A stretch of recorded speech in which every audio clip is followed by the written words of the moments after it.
Vous envisagez de vendre, d'acquérir ou de mieux comprendre la valeur d'un bien immobilier. Savoir l'estimer correctement est une étape cruciale. Bonjour, je m'appelle Christophe, j'ai été négociateur immobilier pendant 25 ans et aujourd'hui j'ai décidé de mettre à votre service mon expertise et mon expérience afin de vous aider à mieux concrétiser tous vos projets immobiliers. Dans cette vidéo, nous allons voir les différentes techniques utilisées par les professionnels afin de vous assurer, si vous êtes vendeur, de mettre votre bien sur le marché à un prix cohérent et, si vous êtes acquéreur, d'éviter d'entamer une négociation irréaliste vouée à l'échec. Donc aujourd'hui, nous allons aborder les différentes méthodes avec la méthode comparative ou par comparaison directe, la méthode hédoniste, la méthode de la valeur intrinsèque, appelée aussi la valeur du coût déprécié, réel, objective, la méthode de la valeur de rendement, statique et dynamique, et puis des méthodes plus spécialisées, moins courantes, je vous l'accorde. Le programme va être complet, mais après avoir visionné cette vidéo jusqu'au bout, vous connaîtrez les différentes méthodes appliquées par les professionnels, leurs avantages, leurs inconvénients et surtout comment elles sont appliquées. La méthode comparative, également appelée méthode par comparaison, est la méthode la plus souvent utilisée par les professionnels pour estimer la valeur des biens résidentiels. La méthode comparative consiste à estimer la valeur d'un bien immobilier en le comparant à des propriétés similaires, récemment vendues dans la même zone géographique. Elle s'appuie sur des données réelles du marché pour établir une valeur vénale. Dans sa mise en œuvre, nous allons d'abord procéder à une collecte des données. Dans un premier temps, nous allons prendre en compte l'état du marché à un instant précis. Quels sont les biens comparables qui se sont vendus sur le secteur? Quels sont les biens qui sont à la vente actuellement? À quel prix sont-ils? Sont-ils en vente depuis longtemps? Y a-t-il eu des baisses de prix récemment? Quelle est la dynamique du marché? Les prix sont-ils plutôt à la hausse, plutôt à la baisse? Ensuite, nous allons prendre en compte ses caractéristiques générales. Sa surface, son emplacement, ses prestations, son état général. Puis, nous allons appliquer des ajustements. En fonction des informations que nous aurons recueillies, nous allons appliquer un coefficient correcteur. Des travaux de rénovation, une mauvaise notation sur le DPE ou la proximité d'un poulailler industriel peuvent influencer négativement la valeur du bien. Tandis que la proximité des commodités, des grandes baies vitrées triple vitrage ou un jardin paysager, intimiste, vont la valoriser. L'avantage de cette technique, c'est qu'elle reflète la réalité du marché, elle est facile à comprendre et à mettre en œuvre, et puis elle va être basée sur des données réelles, tangibles. Les inconvénients de cette technique, c'est qu'elle nécessite beaucoup de données. Et puis elle va être sensible aux fluctuations du marché. La fiabilité va dépendre de la transparence et de la stabilité d'un marché à un moment donné. Et puis sur les biens plus atypiques, tels que les lofts par exemple, elle va être moins efficace. Comme on a besoin de beaucoup de données, elle va être peu adaptée aux zones avec peu de ventes où on pourra avoir moins de comparaisons.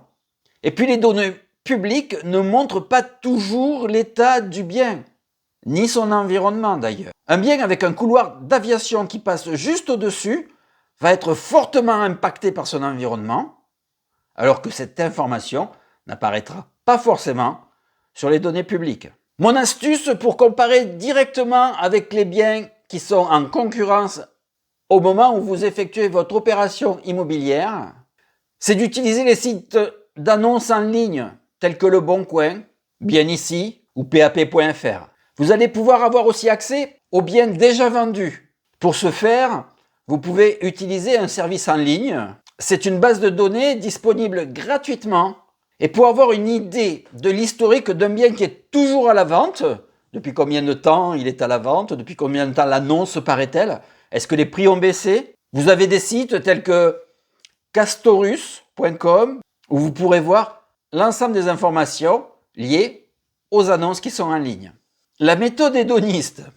Alors la méthode hédoniste est une méthode qui consiste à comparer les caractéristiques d'un bien avec des biens similaires récemment vendus sur la même zone géographique. Cette méthode est basée sur l'idée que la valeur d'un bien réside dans les utilités ou les satisfactions qu'il procure, telles que la localisation, l'exposition, la vue ou encore l'agencement du bien.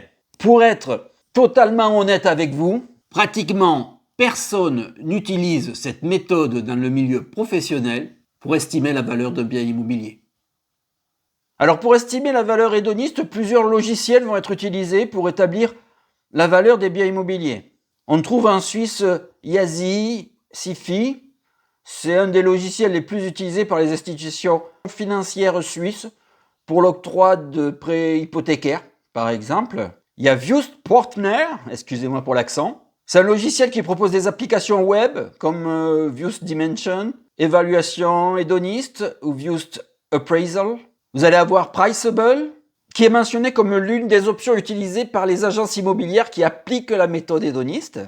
L'Experteam, qui est une application basée sur le croisement de 9 méthodes d'expertise immobilière. Et Evalia, qui est un logiciel d'expertise immobilière basé sur la charte de l'expertise et la norme Tegova. Alors ces logiciels utilisent des modèles statistiques sophistiqués prenant en compte de nombreux critères, environ 70 pour certains d'entre eux. Ils s'appuient sur de vastes bases de données sur les transactions immobilières récentes et sont régulièrement mises à jour pour refléter réellement la valeur du marché. Alors pour mieux comprendre le principe de leur fonctionnement, il faut une analyse comparative. Ils comparent les caractéristiques des biens avec des transactions récentes dans la zone géographique concernée. Ensuite, ils appliquent des ajustements afin de tenir compte des variations locales spécifiques et des fluctuations du marché immobilier. Pour ce faire, ils utilisent une grande base de données contenant des informations sur les transactions récentes des biens comparables dans la région. Pour arriver à ces résultats, ils prennent en compte 20 critères spécifiques à la propriété et environ 50 critères et caractéristiques liés à l'emplacement. Puis il faut une analyse de régression multiple, qui est une technique qui est utilisée pour calculer l'influence de chaque caractéristique sur le prix d'une propriété. Certains modèles vont jusqu'à utiliser une segmentation du territoire pour optimiser la performance prédictive et mieux capturer les variations locales. Et point essentiel, pour être le plus juste possible, les données sont constamment mises à jour. La méthode de la valeur intrinsèque est une méthode régulièrement utilisée par les professionnels de l'immobilier. Elle consiste à calculer la valeur du bien en prenant en compte la valeur du terrain et la valeur vénale du bâtiment, tout en tenant compte de sa dépréciation. On estime à environ 22% le nombre de professionnels qui utilisent la méthode intrinsèque pour calculer la valeur des biens mis en vente sur le marché, ce qui souligne son importance dans le domaine de l'estimation immobilière. Alors, pour avoir la valeur intrinsèque, on va donc prendre la valeur du terrain, qui va être déterminée par une comparaison du marché en analysant les ventes de terrains similaires dans la région. Ensuite, on va avoir la valeur vénale du bâtiment, qui va être calculée selon la formule suivante. Valeur vénale égale les frais de construction plus les frais d'accessoires moins la dépréciation. Pour une estimation précise, plusieurs facteurs vont être pris en compte. La surface du terrain, le volume de la construction, sa qualité, son année, sa vétusté, les rénovations qui ont été effectuées ou qui sont entrepris, les aménagements extérieurs et tout ce qu'on appelle les frais secondaires. Les avantages de cette méthode, c'est que c'est une méthode logique, relativement simple à expliquer aux propriétaires, basée sur des critères objectifs et vérifiables, et qui en plus ne souffre pas de biais de marché. Pour les inconvénients, la nécessité de connaissances techniques approfondies et l'accès à de nombreuses sources de données. Et puis c'est une technique qui ne peut pas être entièrement automatisée, car elle requiert l'expertise d'un professionnel pour interpréter correctement les données. Et puis elle ne tient pas compte de la dynamique du marché. La méthode de valeur intrinsèque reste pertinente pour les biens anciens, mais elle doit être utilisée avec précaution et souvent en complément avec d'autres méthodes. Elle est particulièrement utile pour comprendre la valeur matérielle d'un bien et anticiper les coûts futurs de rénovation qui restent des aspects cruciaux dans l'évaluation des propriétés anciennes. La méthode de la valeur de rendement. Alors, on est là sur une approche différente de l'estimation. La méthode de valeur de rendement va se concentrer sur le revenu potentiel que peut générer un bien immobilier pour déterminer sa valeur. Cette méthode est particulièrement adaptée et pertinente pour l'immobilier de rendement tel que l'immobilier locatif ou les biens commerciaux. Il existe deux principales déclinaisons de cette méthode, la méthode statique et la méthode dynamique. Alors, imaginons que je souhaite acheter un bien immobilier qui va me rapporter environ 10 000 € de loyer par an. Pour savoir si le prix demandé est correct, je dois d'abord me poser une question. Quel pourcentage de rendement je souhaite obtenir? Le rendement, c'est un peu comme le pourcentage de l'argent que j'investis, que je souhaite récupérer chaque année. C'est ce qu'on appelle le taux de rendement ou de capitalisation. Par exemple, admettons que je souhaite un rendement de 5% sur le bien qui me génère 10 000 € de revenus à l'année. Je vais donc appliquer une formule mathématique, un ratio entre le loyer et le taux de rendement du bien, afin d'obtenir un prix d'estimation cohérent. Ça veut dire que si j'achète ce bien 200 000 €, il me rapportera 5% par an. Si le vendeur en veut plus cher, mon rendement sera plus faible et inversement. Cette méthode est facile et donne rapidement une idée de la valeur du bien. Attention, cette méthode ne regarde que la valeur du loyer actuel. Elle ne prend pas en compte des changements de futur possibles, tels que des travaux ou des carences locatives. Eh oui. La méthode dynamique essaye d'être plus précise. Là, on va essayer de calculer ce que l'argent investi dans notre bien immobilier peut nous rapporter dans le futur en calculant l'ensemble des charges qui peuvent s'y gréver tout au long de son parcours de vie.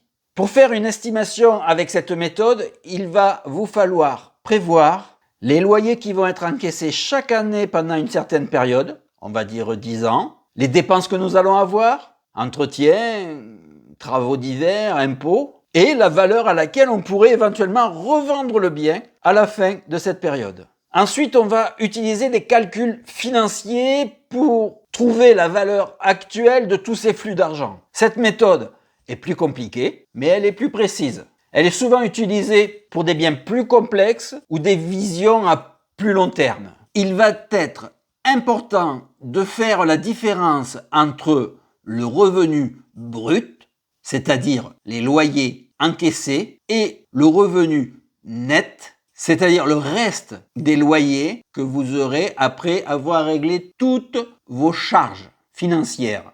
En résumé, la méthode de la valeur de rendement te permet d'estimer la valeur d'un bien immobilier en te basant sur les revenus qu'il peut générer. La méthode simple va se concentrer sur les revenus actuels et le rendement souhaité, tandis que la version compliquée essaie de prévoir les revenus futurs et les éventuelles dépenses à venir. Il est ici important de se rappeler que l'immobilier a ses propres particularités par rapport à d'autres types d'investissements financiers. Alors il existe de nombreuses autres techniques d'estimation, alors elles sont moins courantes et souvent plus spécialisées, donc j'ai décidé de les survoler rapidement. Si vous souhaitez que je creuse l'une de ces méthodes particulièrement, n'hésitez pas à me le faire savoir dans les commentaires. Nous allons en voir la méthode sol et construction. C'est une appréciation distincte du terrain et des bâtiments. La méthode des ratios professionnels, plus utilisée pour les biens spécifiques comme les hôtels ou les cinémas. Elle va être basée sur des ratios d'exploitation. Les méthodes du bilan promoteur ou compte à rebours, pour les projets de promotion immobilière, qui va reconstituer les coûts pour arriver à la valeur du terrain. La méthode indiciaire, qui est une application d'un indice à une valeur antérieure, qui est peu recommandée pour la valeur vénale des biens. Et la méthode par le coût de remplacement, c'est le coût de reconstruction à neuf moins la dépréciation. Alors c'est sur les biens plus spécialisés ou pour les assurances suite à un incendie par exemple. Nous arrivons au bout de cette vidéo et nous avons abordé les principales méthodes d'estimation et leur utilisation privilégiée. Si vous en avez la possibilité, utilisez plusieurs approches. Ça vous permettra d'affiner vos estimations. Et n'oubliez pas l'importance des caractéristiques du bien, de son environnement et du marché au moment où vous faites votre estimation. La partie estimation est souvent la plus compliquée à gérer pour les professionnels. Et il est très difficile d'octroyer un prix unique et précis à un bien. En cas de doute, faites appel à un professionnel. Il sera le plus à même de vous apporter une estimation fiable et ajustée. La plupart du temps, si vous êtes vendeur, ce service vous sera offert gratuitement et sans aucun engagement de votre part. Pour ma part, je vous donne rendez-vous aux prochains épisodes des tutos de l'IMO. Si vous avez des questions, la section commentaires en dessous est ouverte. N'hésitez pas, je me ferai un plaisir d'échanger avec vous, de répondre à vos questions, de vous apporter des éclaircissements si vous en avez besoin.